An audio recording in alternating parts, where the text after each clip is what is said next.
chaîne de la diaspora congolaise.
Mbote lisusu bandeko oya biso tokutani lisusu elongo na bino na Eco Dynamique Télévision et des TV, la chaîne de la diaspora congolaise. Bandeko lelo tokutani awa ndenge bolandaki na élément ya émission tosalaki na maître Nico Mayengele ngenge oyo babengi na kombo ya Frank Diongo Junior.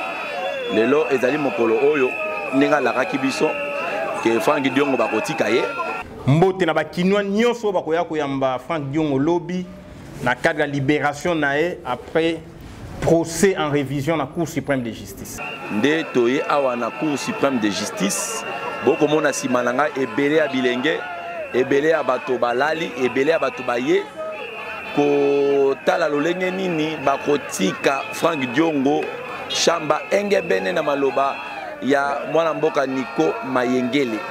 Tozali awa tozali kozela ye moko les concernés aya parce que Tisikoyo kuna na prison centrale à Makala batiki ye na inote pote à rejoindre biso awa na Cour suprême de justice na elika enene ete na mwa tango moke mwana mboka Frank Diongo shamba akokomela biso awa mais na simananga boko mona ndenge nini population ezali mobilisée ba militants ba combattants pe ba combattantes ya MLP bazali mobilisés baye lelo pour batika obango babengaka héros vivant parce que oya lobaka et salamaka babengeli sous soldat du peuple bokomona na ko benga manase maboko to pusala mwa moke to meka ko kwa ba combattant ba militant MLP oyo baye tozo ba impression na bango par rapport ya journée ya mokolo mwa lelo. Télévision, la chaîne de la diaspora congolaise.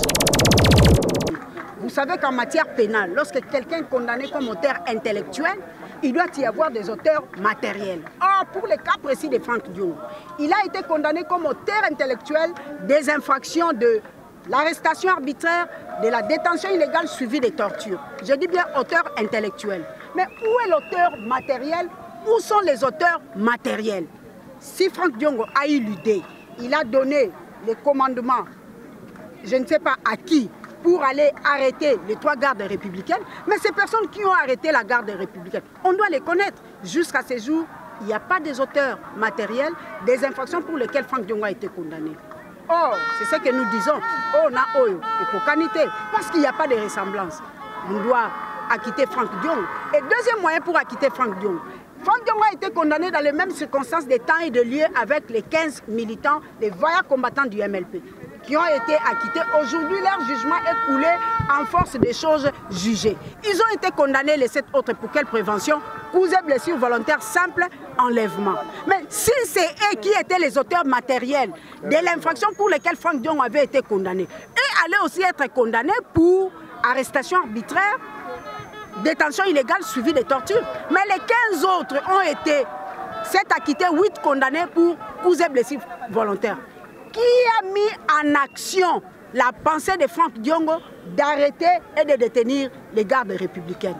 Faute des auteurs matériels, nous disons Frank Diongo doit être acquitté. Télévision, La chaîne de la diaspora congolaise. La Cour qui devait rendre son verdict aujourd'hui vient de rendre son verdict. Le verdict de la Cour est que la requête en révision du demandeur Frank Diongo Chaba a été déclarée recevable mais non fondée. Pour la Cour, les moyens soulevés par le demandeur en révision Frank Diongo ne rentrent pas dans le cadre de l'article 67. Or, comme nous l'avons précisé lors de nos interventions précédentes et lors de notre plaidoirie, qu'il s'agit bel et bien d'un cas qui rentre dans la ligne de la révision.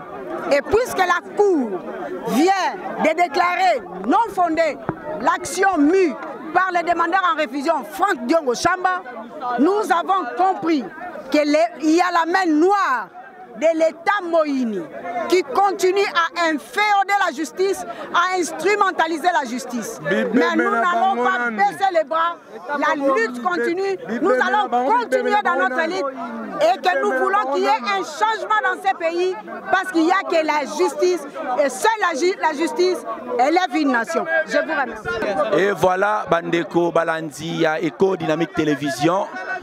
Bomoni Ndengenini population et envahir Cour suprême de justice. Kolandi Sama na mwandu nungu oyo toyoki na message oyo toyoki et témoin mboka Frank Diongo ndenge bakangaki ndenge ba militant pe ba combattant na ye ba yaki po lelo ba libérer bango. La Cour suprême de justice a jugé recevable le dossier à Mwanamboka Frank Diongo, mais à lobby ezali non fondé. Cela veut dire na lingala bo pété et Mwanamboka Frank Diongo à kotikala naino na boloko pe ba confirmer 5 ans de prison naye. Mais tokoluka ko kwa bande ko basusu parce que ba impression pe ezalaka moi malamo bande ko bayeba bayoka mbote Mwanamboka mbote ndeko tokoki koyeba la bokuse penza nini elekiawa. Oui, les Kiawa, ils allaient jugement à Sony. Aux accommona bureau, ils allaient siéger, ba téléphone, ils allaient coller là, ba toi allaient copier sa message na matoyi ya ba juge pour la collecter procès à Sony. Ndekonangai, ba kangimwa na mboka Frank Diongo. Ba le bien était arrestation illégale suivie de torture. Nzoka nde ba minganga na bango. Ya garde républicaine ba lobby ba élément misatoyo ilunga kasongona mukadi bazata na elembo ya torture na nzoto te. Donc moi na mboka infraction ba lobby ka beti anyoko les alukuta le loto kamo interprétation à justice ba lobby lokola ba minga ba pesa ki décision wana après que moi na mboka frère doit condamné moi ba considérer ngo ezate donc ba condamné ka beti ba minga ba lobby a beti te o minga ba pesa révélation en retard moi tolongo la punition ezate vous allez comment le lenge a confirmé 5 ans de prison. On a confirmé 5 ans les juges qui vous interprètent les termes en français à leur manière. Français, ça qu'on va polele, à betite, à nyokolite, ote, bah les psy sont arrêtés tous sont condamnés. On est allé jugement à motindonin. Mboke za ko kenela ko kufa. Et là qu'on est si la kate. Yango ana ba dofé ba komi ko bima. Donc nyonso ezala sukara yango. Mais moi na mboka azana moral au zénith et longa ya liboso. Ayebisinga ete longa na ngai liboso Kabila za candidat et tout mananga liboso ngwana ya mibale alternance kokota la mboka oyo matondo toko continuer balo ko kwa basusu mbote mwana ngana sala ngai mwana mboka na beta na ngaba le pela kongo pe na sobe loko te Frank Diongo botika bima ya nini non ezab e comme non aboma nani aibi nani et simbite boni boyko oh bien bobe to kufa to faka mo botika bima na iti. Et puis, à reprocher la répété. Merci. Oui, bonjour monsieur. Bah, impression dans les années par rapport à la condamnation, à confirmation, il y a Cour suprême de justice. Papa, en tout cas, sentiment, ils ont passé. Ils ont mawa pour un si grand pays comme le Congo. Confirmation, en tout cas, ils ont sonné, papa. Je n'ai évité, mais grand autant pourquoi. Il y a des dossiers à traiter dans ces pays, mais ce n'est pas de la sorte, papa. Il y a des preuves, mais claires, noir sur blanc. Mais pour faire ça, pourquoi? L'impression est très est très négatif parce que ils sont tous à la droite, au moins à Sony, à la droite en Mboka Oyo. D'autant plus que Franck Dion Bakonagi en tant qu'auteur intellectuel, mais auteur matériel, au monité, mais j'ai requête Nabiso recevait mais non fondé. Donc c'est se mettre dans l'instance internationale, tous en Mamolobate, donc continuer à lutter pacifiquement surtout. Papa Ngaza Kamagolobate, t'as un maman mobimba.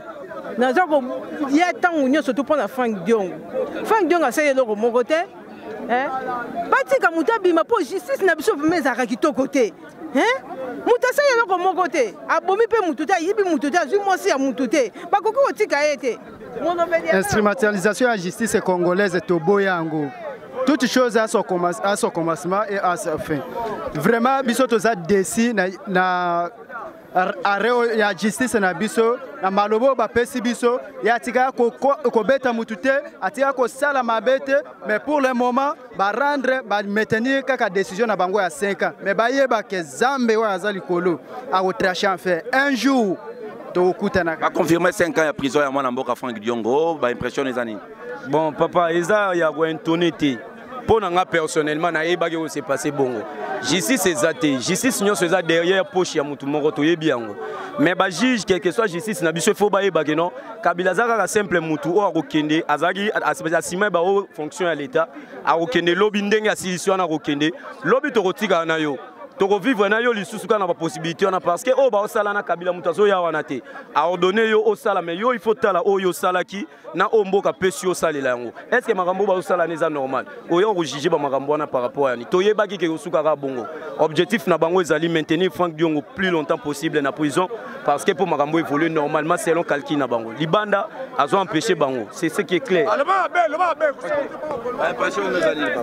En tout cas nazana mawa mingi pasi pe na mutema pona kota la justice ya Congo.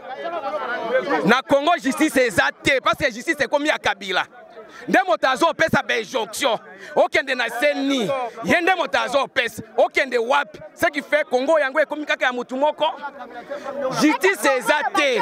Mais ayeba kake. Mbula ebetaka. Ekataka. Mbemba akotaka. Abimi. Malgré tout ba eko kase ye. Mais Kosila, Diongo 5 ans, et Kosala est l'autre côté. Mais après, Tokotala Makambo et Kotala Liboso, Kabila Kotika l'interlement té. Bisogno Tozaba Congolais. Congo. Omani Congo, eza mutu moko te. Congo buti musika, histoire ya Congo eza musika.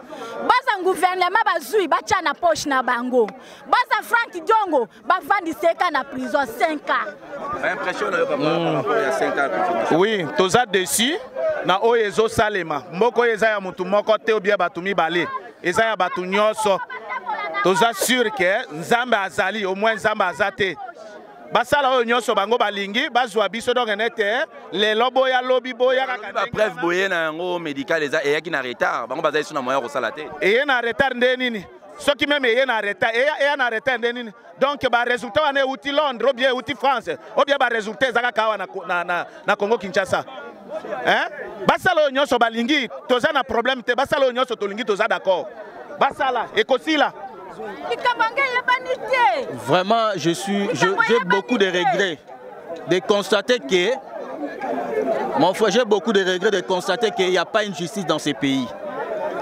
Le médecin légiste militaire qui a établi 2 examens sans le consentement des avocats de Franck Diongo, sans le consentement, sans associer même la famille de Franck Diongo, il a prouvé noir sur blanc que Franck Diongo n'a pas commis 2 infractions. Et ces victimes n'ont pas été fracturées, fracassées.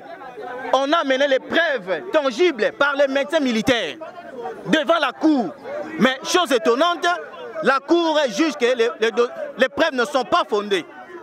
Nous sommes dans quel pays? Ça m'étonne. Dans quel pays sommes-nous? Je voulais juste rappeler cette cour. Les hommes passent, les institutions restent. Nos enfants, nos frères vont remplacer cette cour. La cour ici sera jugée. Ceux qui ont rendu ce jugement, ces gens-là qui ont porté des toges, ils seront jugés. Parce qu'ils passeront et nous allons les remplacer dans cette cour. Ils seront jugés par la loi. Et Manassé Kopsama Moke, komeka kokwa ba impression bato batombo ki a makasi okomona lolenge kani bato bazali koloba. Bonjour. Ba impression na yo. Impression na biso ezaka lokola baboyi ko bimisa e. Biso moko tokozo a charge na biso poto bengana na régime na bakozo nyonso bazo juger contre l'état moyini. Ndeko na ngai eza regret to satandaki nango kaka toyebaki justice o eza inféodé, toyebaki justice o eza instrumentalisé. Justice a kabila de ekufa, justice a mboka oyo ekufa. Justice ekufa déjà na loyebi. Comment on et voilà bandeko balandi ya Eco Dynamique Télévision. Ba émotion ezali a na Cour suprême de justice. Ba émotion ko sakanate boko mona bato bazolela émotion eza pasi abomaki nani avolaki te ayibaki te baba babimisika tomona ya talibanda aza papa ya bana aza monobeli na biso Franki Diongo baba bima baba Franki Diongo baba otosala nini tokatabila baba Franki tokatabila baba bima. Et voilà bandeko eza pasi. Nous manquons même le mot tozangi maloba. Congo ta souffrir. Kabelo babotama na Congo. Soka botama na Congo te okosuka mabe. Franki Diongo violate, Franki Diongo bomate, Franki Diongo ibate. Tozala bino a, tozo bandana bino opération toyebindaku. Franki Diongo nakata makala, biso bino opération toyebindaku. Tokotia ba diplôme no sotu libanda. To komisiko biso nzoto na nzoto. Tozola bango, Franki Diongo so libanda te belection za na mbokote. Voilà. C'est dommage, nous allons avancer. Tozali ko continuer ko zo ba imboka. Ba émotion, bozali ko mona ba mama bazali kolela. Bozali komona bilenge na kanda bazali ko sala ba réaction na bango. Tozali ko koba ko mona fulu ya bato naza joueur tala. Na bete pef ki mais $10 opesa un prime non ça nango nini hein mokonzi $10 hein mokonzi na beta na stade comment est-ce que ignorance comme comment politiser bakomi ko politiser justice comment yo oza na institution okomi ko politiser justice continuera ka kokanga biso pe tokolemba te tokobandaka koyaka kaka epai ya papa na biso. Voilà, merci Toko Sukisa kozwa ba image oyo awa tozali liboso ya Cour suprême de justice bolandi bazuzi ba kondi ya mibeko basili bongo kokata likambo ya mwana mboka Franki Diongo oyo babengi héros vivant bongo makambo yango esuki awa boyoki bazuzu ndenge balobi ba jugé recevable dossier ya mwana mboka Franki Diongo mais ezali non fondé ba confirmer condamnation oyo ba kondanaki ye tokomeka kosukisa boyoki ba émotion ba mama ba kolela ba mama mususu bakati ba bilamba pona honorable Franki Diongo eza pasi na moma oyo tozali kosalela bino ba nos oyo pasi na motema posa ya kolela okolela lisusu yona nani ndenge bayemba to sukisi na ba interview to pe reportage oyo toyaki kosala awa na Cour suprême de justice to bandi ete bino moko bolandi commentaire ezalité mais to lobi kaka te nzambe ye moko ayebi.